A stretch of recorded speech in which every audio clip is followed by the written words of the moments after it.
Conta pra mamãe, o que você tava falando? É? E o que aconteceu? É mesmo?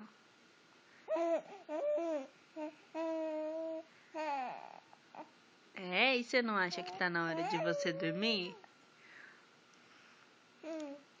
Você não acha? São 3h20 da manhã, filho. Tá na hora do neném dormir.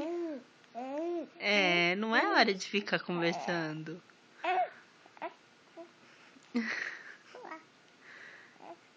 Você não vai dormir, né? É.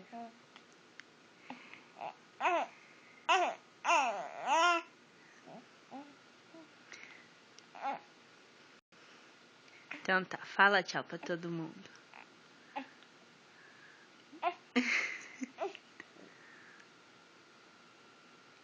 Fala tchau. Não sabe falar ainda, né?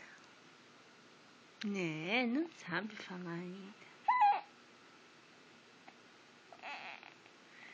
Ih. Vamos dormir, vamos.